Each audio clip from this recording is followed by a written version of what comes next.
All right. So, ladies and gentlemen, we figured out how to graph sine and cosine last class, and now we are going to go over tangent and cotangent. Does anybody remember what tangent is? Like, what it's equivalent to? Sine or something like that. Yeah. So tangent is equal to sine divided by cosine. Right? Sine, more specifically, sine of x, or sine of theta divided by cosine of x. Right? Sine over cosine. Now, what is sine and what is cosine? Do you remember? Sine is opposite over hypotenuse. It is, but when we're talking about in terms of variables, Sine is y. sine is y, and my x is? Cos. Yeah. So we have y over x. Now, this becomes important when we're looking at tangents because let's take a look at our unit circle right here. You see how all of these are y and x, y and x, y and x, y and x, y and x, y and x, right? Or x and y, x and y, x and y. Right? So basically, this is where we're going to get our values for our graph. So let's take a look at this, right? Y divided by x. Where would you say that this is going to be undefined? When can this not happen? Or like when is this like wrong? When is it undefined? In other words, what can you never divide by? 0. You can never divide by 0, right? So whenever my x is equal to 0, right? Whenever I have y, some number that is y, divided by 0, then this is going to be undefined. In other words, here's where I'm going to have an asymptote. So where on the unit circle do I have a 0 for x?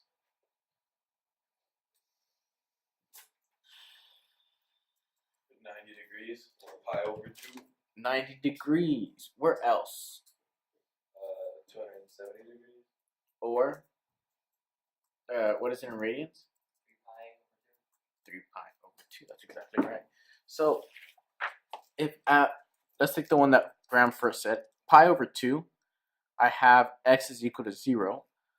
What must this be then? 4. This is going to be an asymptote. It's going to be undefined, right? Yeah. Because this is going to be equal to dividing by 0. So right here, I'm going to have an asymptote. Where else did you say there was going to be an asymptote, Graham? The x-axis. Where else on here? 207 degrees or 3 pi over 2, right? So this is going every 1, 2, 3, 4. This is every 4. So 1, 2, 3, 4. This right here is actually going to be pi. 1, 2, 3, 4. This is going to be 3 pi over 2. And what are we going to find here at 3 pi over 2?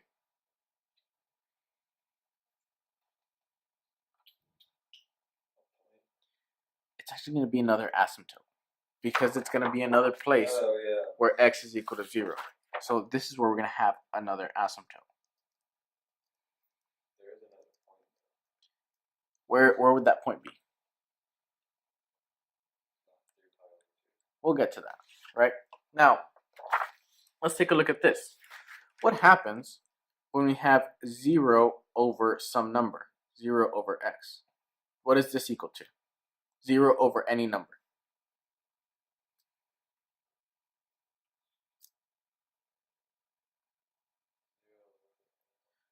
What is the value of 0 over 7, 0 over pi? It's just 0, right? So I'm going to give you a clue. Wherever y is 0, we're actually going to have 0 as my value. Wherever that y is 0, that sign is 0. So where on here do I have y is equal to 0? 180 and 360. 180 and 360. Or you could say at 0, right? So that means that exactly 180, which is pi, right? 180 is the same as pi. We're actually going to cross the x-axis. And at 0, 0, we're going to cross the x-axis again. Do you see this? Now, let's talk about what happens right here at this point. Pi divided by 4. This is pi divided by 4. At pi divided by 4, which is right here, what do I have? And if I divide these two numbers, what am I going to get? 1. So what do you think my value at pi over 4 is going to be? That's exactly right. Do you see how a pattern starts to emerge? Right here, we're going to have 1 as well. Now, what is going to be at 3 pi over 4, which is right here? What is going to be my value right there? Where is 3 pi over 4? Right here. What happens if I divide these two numbers? Would I still get 1? Huh? I get 1, but one of them is negative. So what would I get? So I would get negative 1. So at this point, I would actually get negative 1. And like I said, a pattern starts to emerge. You start to see your tangent function start to look a little bit like it's taking shape.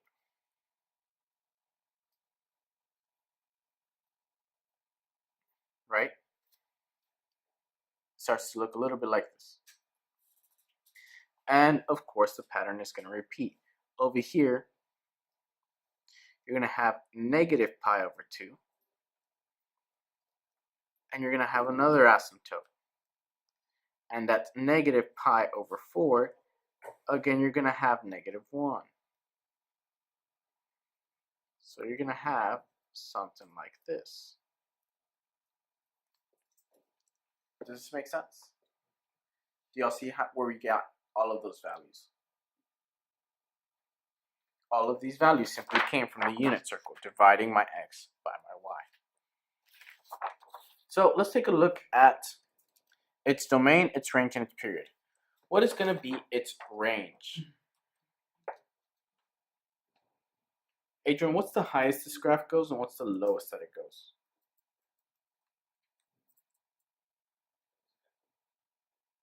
How high does it go? Does it keep going forever? Yeah. What's the lowest that it goes? It goes past that, right? Till what? Does it keep going forever? So what would you say its range is? It's going to be, yeah, negative infinity to positive infinity. Now, what about its period? Remember, Brittany, can you tell us what a period is in terms of sine and cosine? What was the period when we were talking about sine and cosine? So the period is going to be how long it takes for it to complete one full cycle. So in the case of tangent, from one asymptote to another asymptote, it's the distance in between. How long does it take tangent to complete one full cycle?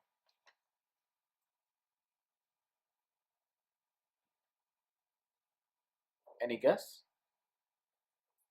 If it goes from negative pi over 2 to positive pi over 2, how long is in between? This is half of pi, and this is another half of pi. How much is it if you put it together? Just 1 pi. That's exactly right. So the period is going to be 1 pi. Now, its domain is a little bit tricky, but I think we can figure it out. Its domain is actually going to be all real numbers except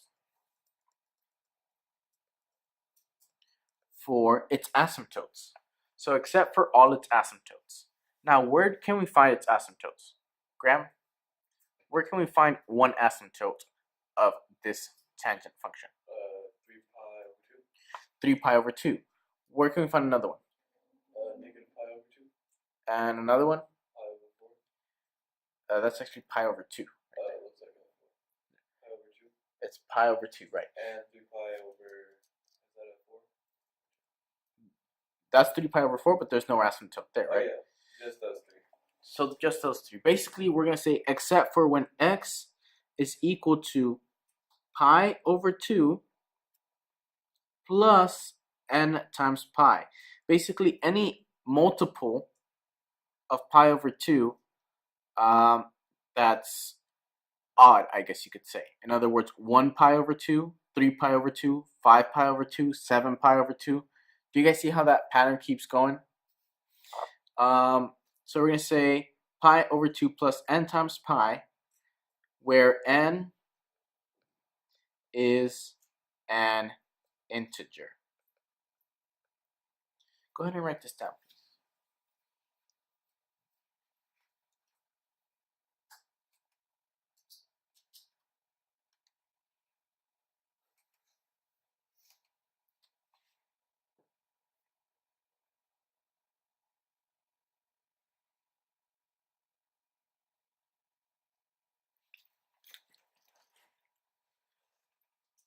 Now let's take a look at this table. This table right here, it's asking us to go ahead and to basically chart this graph that we have made. Now, every how often is there what I call an important point. A point that is either an x-intercept, one of these points that shows if it stretches or shrinks, or an asymptote. Every how often does this happen? If I start here at 0, what is my next important point, Grant? 2. Every 2 of these, right? But what is the actual value on the x?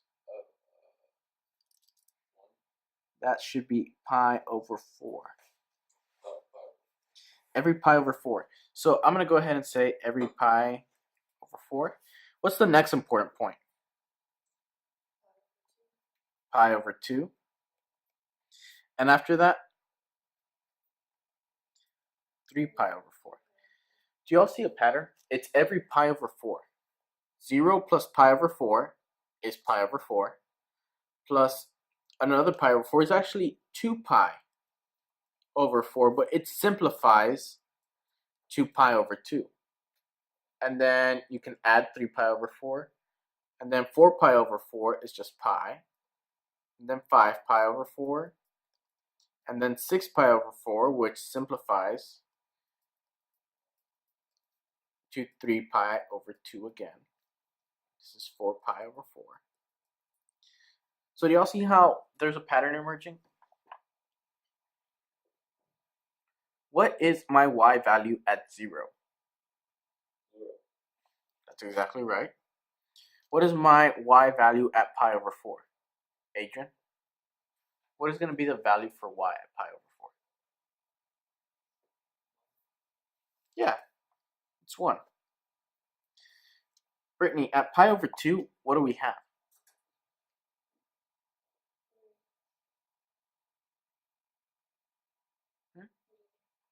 At pi over 2, which is right here, what do we have for our y value?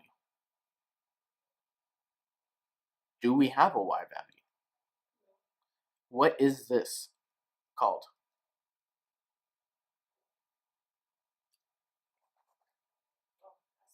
It's an asymptote. So whenever we have an asymptote, we're just going to say that this is undefined.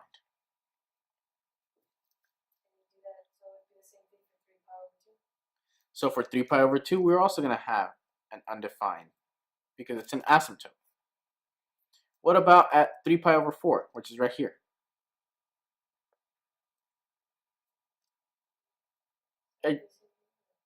Huh? At 3 pi over 4, what is the value for y? We have a dot right there. So what is that? Negative 1. And what about at pi? Yep. And then at 5 pi over 4, which is right here? Yeah. Do you guys see a pattern? 0, 1, undefined, negative 1. 0, 1, undefined. What's next? 2. Negative 1. Right. So it's a pattern that repeats itself both in the positive and the negative. In fact, if I wanted to go negative, all I would have to do is I would have to flip these. and turn them negative. So my next value is going to be negative pi over 4. And after that, it's negative pi over 2, and so on and so forth. And this pattern is going to remain the same. Right? At negative pi over 4, I have negative 1. Negative 1, undefined, 1, 0. Negative 1, this is going to be undefined, 1, 0. I already know what's coming. These are equations that keep repeating and keep on doing the same thing over and over and over and over again.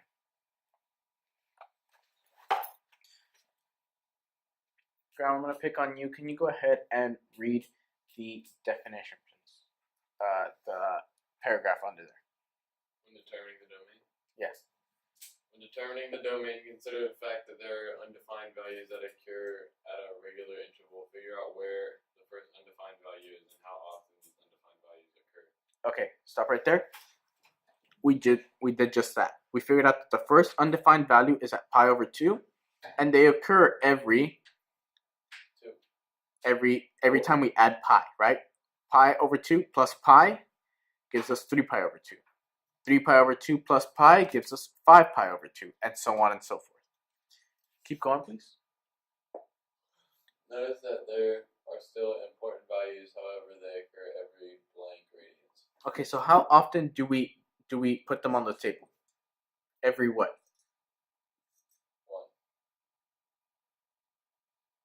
1. How much are we incrementing every time on our x-axis?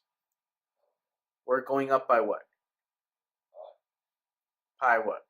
1 pi. All right, if I'm at 0 and I go up to pi over 4, how much did I go up by? I went up by pi over 4. Every number that comes after this is plus pi over 4 more. Do you see that? 0 plus pi over 4 is pi over 4. Pi over 4 plus pi over 4 is 2 pi over 4, but it simplifies as pi over 2. Do y'all see that? Graham, can you keep reading? Notice that there are still important values, however, they occur every pi over 4 radians. Instead of having relative extrema and intercepts, the x-intercepts asymptotes or points that show the vertical stretch. Keep going. You can still find the important values by dividing the period by blank. Okay. No. If my period is pi, and my important values are pi divided by 4, what do I have to divide my period by to get to important values? Listen to what I'm saying again. If my period is pi, and my important values are pi divided by 4, what do I have to divide my period by to get to my important values?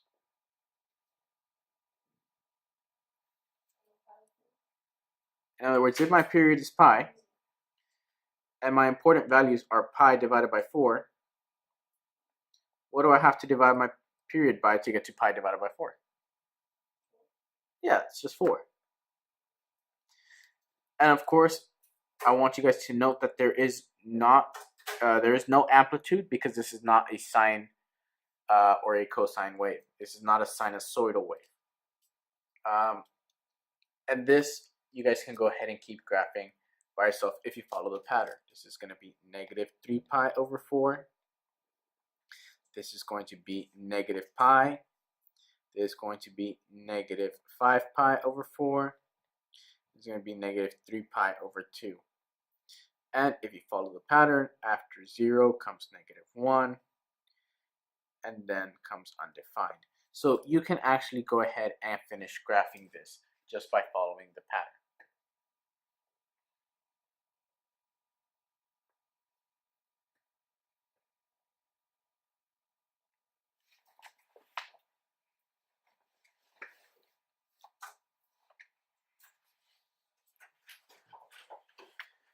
That's all.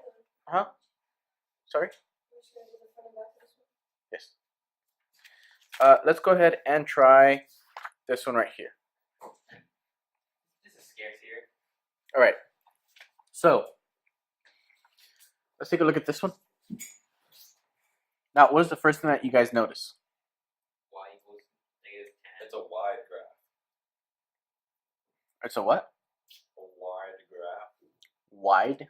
Yeah. Mm, Oh, wide. I mean, it looks a little bit wider. Yeah, I guess you could say that.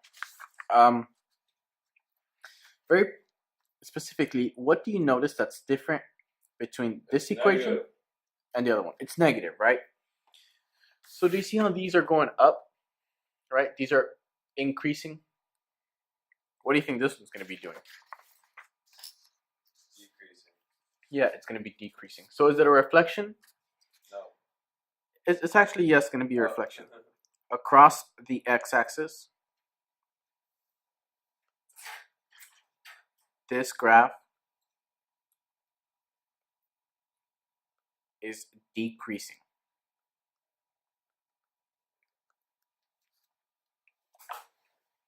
What else do you notice about this, other than the negative? It's 2 theta. 2 theta. So this 2 is actually going to be equal to your b. Remember, you have your equation y is equal to a times tangent of bx plus c plus d, right? Now, this is just your parent function. Just like sine and cosine have a, b, c, d, so does tangent and all of your other graphs. So c is going to account for your phase shift. Are you going to have a phase shift? Do you have a c? So this is going to be none. You have a vertical shift if you have a d. Do you have a plus d at the end? So vertical shift, none. What is my period going to be though? Now for sine and cosine, period is equal to 2 pi divided by the absolute value of b. Now, because we're not using sine and cosine, our period is actually different. Period is actually tangent and cotangent is equal to pi divided by b. So tell me this. What is my period going to be if pi divided by b is how I get it? What is my b? 2. So this is going to be pi divided by 2 is equal to my period.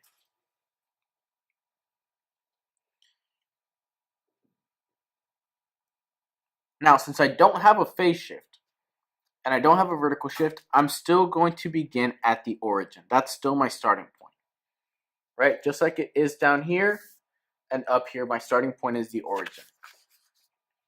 But this time, instead of going all the way to pi over 2 and all the way to negative pi over 2, I'm going to go halfway. This is going to be my asymptote. This is going to be pi over 4 as my asymptote. And over here, at negative pi over 4, I will have another asymptote. Why is this? Because my period, which is the length of a full cycle, can only be pi divided by 2. And that's exactly the length between these 2 points.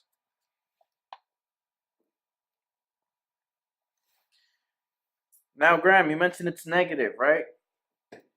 So is it going to start off high and go low, or is it going to start off low and go high? High and go low. High and go low. So this is pi over 8. Am I going to be at 1 or am I going to be at negative 1? Brittany, what do you think? For pi over 8, am I going to be at 1 or am I going to be at negative 1? Yeah. And then this is negative pi over 8. And for positive pi over 8, I'm going to be at negative 1. In other words, my graph looks like this. Yep, it's opposite and it's also shorter. It's horizontally shrunk. Do you guys see that? What's going to happen at pi over 2 now? Now it's going to be an x-intercept.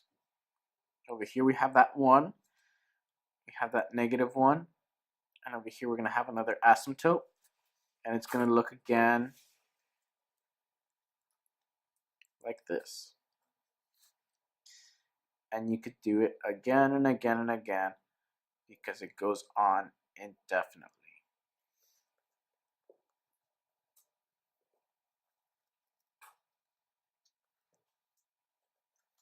Do y'all see that? So my important values. How do I get my important values? What does it say right here? Adrian, go ahead and read this out. The second bullet from the bottom. Instead of having No. Second bullet from the bottom. you still find the important values by dividing the period by 4. Okay, so what is my period right here? Adrian, I'm still talking to you. What is the period?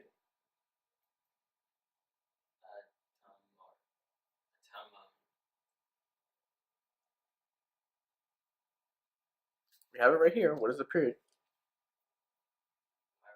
Pi over 2. So what am I going to do to pi over 2?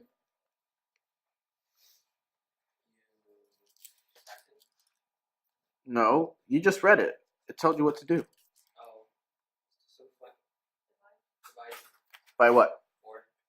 So I'm going to take pi over 2. I'm going to divide it by 4. That actually gives me pi over 8. And so that's all my important values. So every pi over 8, see, 1 pi over 8, 2 pi over 8, 3 pi over 8, 4 pi over 8, I'm going to have an important value. Does that make sense? Okay, good. Let's go ahead and turn the page then.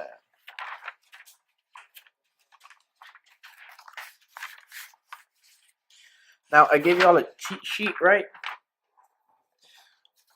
It looks a little bit like this. I want you guys to turn to where it says tangent and cotangent, please. We're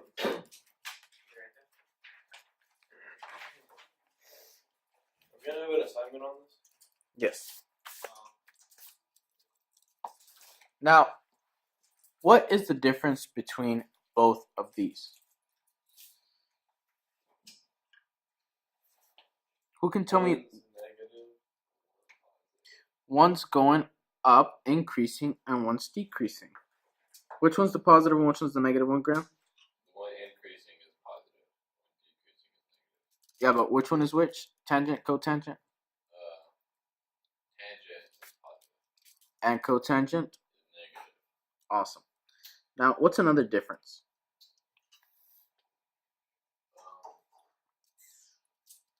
Look at where they cross the x-axis. Which one of these touches the origin? The positive. The tangent one, right? Yeah. What about cotangent? It does not. It does not. What does it have instead? What would you say that this is right here? An asymptote. It has an asymptote on the y-axis. So, in fact, when we're looking to graph cotangent, we know right away that it has an asymptote on the y-axis. Why does it have an asymptote on the y-axis? That's just how it's done. So, let's think about it this way. Cotangent is 1 over tangent, or x over y. So you remember how we were talking about that whenever y is 0, we have an x-intercept, and whenever x is 0, we have an asymptote for the other ones, for tangent? For cotangent, the opposite is true. Whenever y is 0, we have an asymptote. Whenever x is 0, we have an x-intercept. So where was x 0 on our unit circle? When is x 0? What does this say, Adrian? Pi over 2. So at pi over 2, what I'm going to have? Am I going to have an asymptote like I did with tangent? It's different this time. Instead, this time I'm going to have an x-intercept.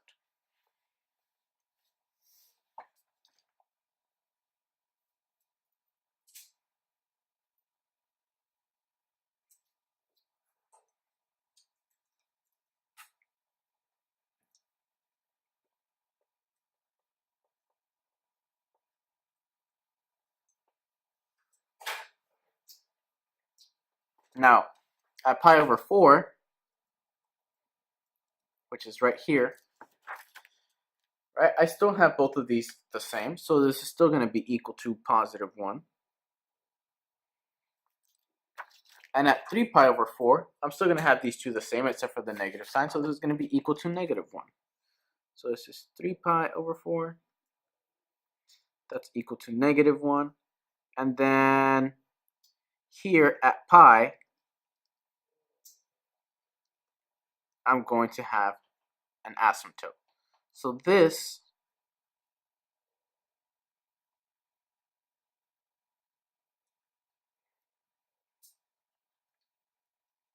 is going to be what that looks like. This is the graph of cotangent.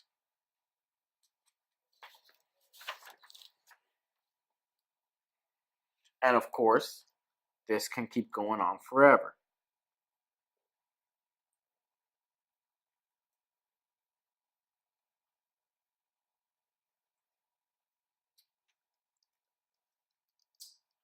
Just like with tangent.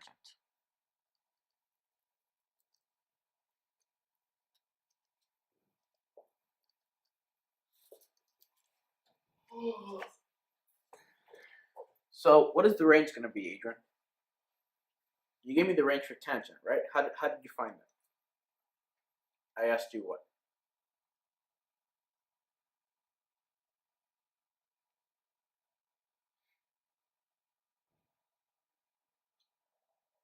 What is range?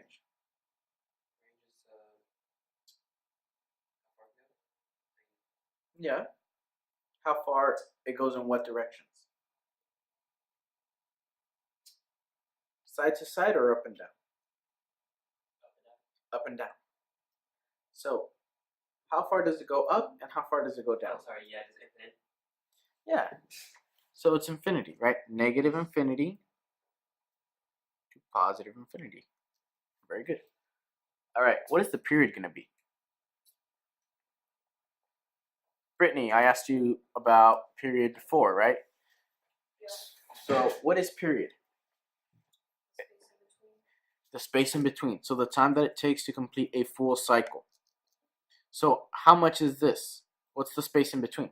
From 0 to pi. It's just pi. The period is actually going to be the same as in tangent. Remember? Over here, our period was also pi. Our range is the same as well. Domain is going to be all real numbers except when do we hit asymptotes?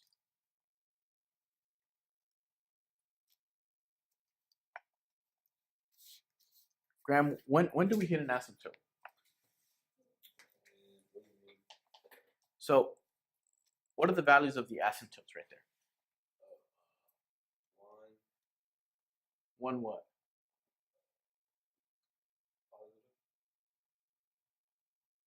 But is it just one by itself?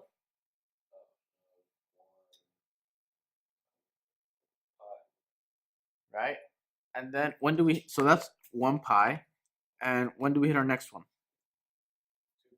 2 pi. When do you think we're going to hit our next one? 3 pi. Exactly. So it's going to be except for n, or x is equal to n times pi, where n is an integer. And of course, this includes negative numbers. So we're going to say negative 1 pi, comma 0 pi, comma 1 pi, comma 2 pi, comma 3 pi, and so on and so forth. Does that make sense? We said our period was going to be pi.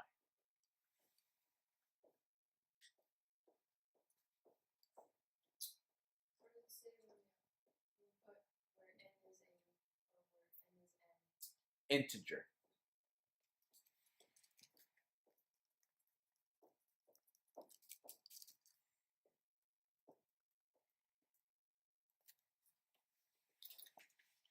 Integer. All right. Over here, we are going to go ahead and plot the points. And I'm going to give you guys a hint. They're going to be the exact same points that we used with tangent, right? Or the exact same increase, right? We're going to take our period divided by 4. And that's going to give us the important points.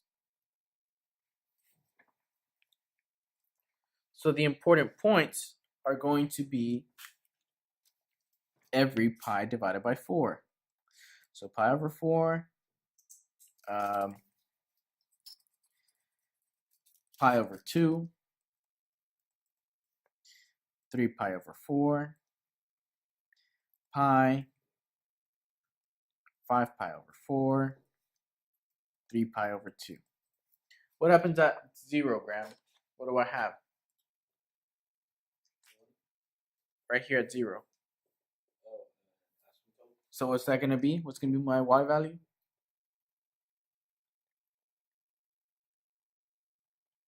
What was it when I had an asymptote back in tangent? Go ahead and flip the page. What was it? What was it? No, in your other packet.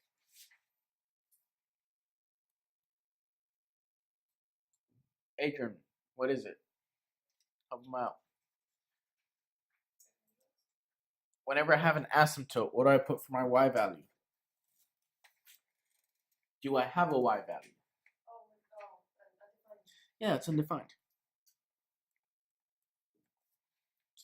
What about pi over 4? What is my y value for pi over 4?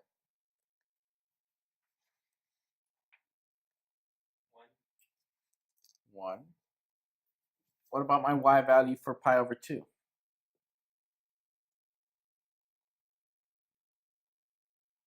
This time we're going to look at this one, Adrian. What's it going to be here? 0. And you see a pattern starts to emerge again. What's 3 pi over 4? Not quite. 3 pi over 4, we actually do have a value. What's that value right there? -1.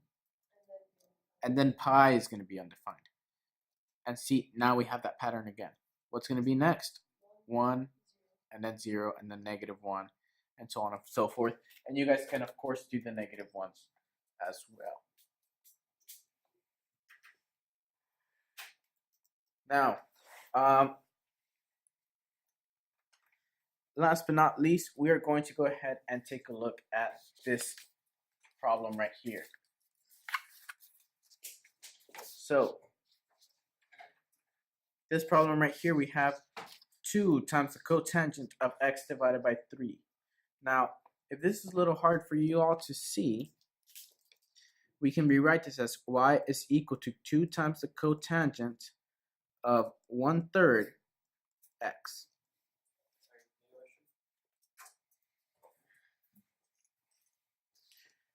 Now, Graham, what do you think this 2 is going to do to my graph? It's going to stretch it. That's exactly right. So this 2 is a vertical stretch.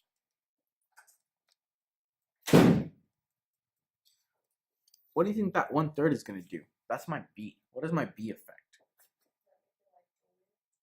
Huh? Yeah, it's going to affect the horizontal width, right? So in fact, this is going to affect the period because my period is pi divided by b, right? And what is my b in this case? So period is going to be pi divided by 1/3, which to divide by a fraction, I multiply by the reciprocal. So I'm going to take pi times 3, which is just 3 pi. So in other words, my cotangent equation is going to have an asymptote here, and it's going to be the length of, okay, if that's pi over 2, that's 1 pi. 1, 2, 3, 4, that's 2 pi. 1, 2, 3, 4. This is going to be 3 pi. That's 3 pi right there. So this whole thing is going to be 1 cycle. Does it have a phase shift, Graham? No, it doesn't. Remember, a phase shift is going to be, does it move left and right? Not stretches left and right, but actually moves. And we're going to find that as the C, plus C. Excuse the interruption. Just for clarification, that when we come back on Thursday, we will be going to another A day. When we make up the day in February, on February 19th, that will be the makeup B day. So anything that you need to do that your teachers gave you today, make sure you have that ready. Because again, when we come back to school on Thursday, it will be an A day. Thank you.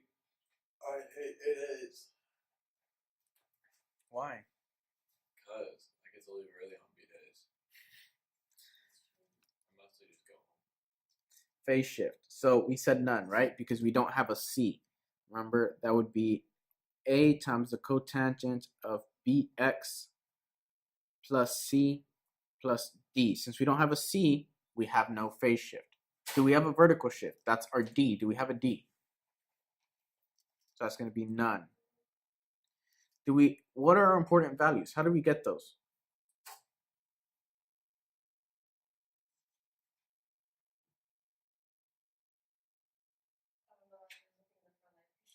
The second bullet from the bottom in the paragraph. What does it say? Oh, by dividing the period by 4. Right. So my period is 3 pi, and I'm gonna divide that by 4. Can I simplify that? 3 pi divided by 4? No, you can't. No. So then it's just every 3 pi over 4 is gonna be my important values. And do I have any reflections? Is this negative? Yeah. So none. It's not going to reflect. Okay, let's try to graph this out then. So I said my important values are every 3 pi over 4. That's 1 pi over 4, 2 pi over 4, 3 pi over 4. That's an important value. 4 pi over 4, 5 pi over 4, 6 pi over 4. That's another important value. 7 pi over 4, 8 pi over 4, 9 pi over 4. That's another important value. 10 pi over 4, 11 pi over 4, 12 pi over 4. That's another important value. Do you guys see why important values are important? Right here, this middle one, that's going to be where I cross my x-axis. This here, this first one, and I'm going to start off, am I going to start off going high and getting low, or being low and then going high? Graham, what do you think? Remember, what does the cotangent one look like? Does it start off high and go low? Repeat the question. Am I going to start off high and go low, or low and go high? You're going to start off low and go high because it's positive. No, cotangent, we always start off high and go low. Cotangent, we always start off high and go low. Unless it's negative.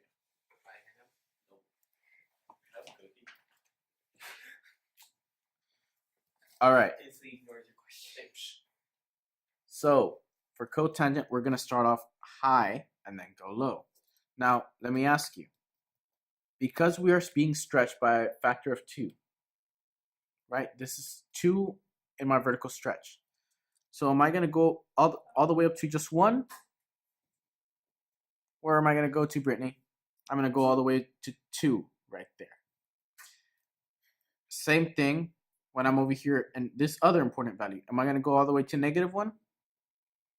I'm going to keep going to -2. And when I graph this equation, it's going to look a little bit something like this.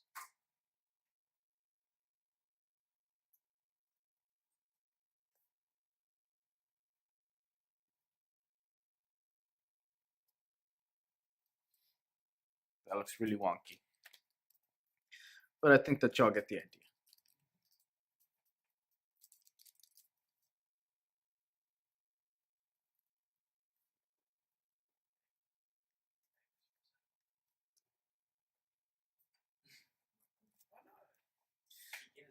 All right. So far, this is all I wanted you to work on. Go ahead and finish up anything that we didn't finish. Complete the graphs so that you guys can draw it as practice. Complete the table so that you guys can have practice filling it in. And then next class, we're going to be working on secant and cosecant.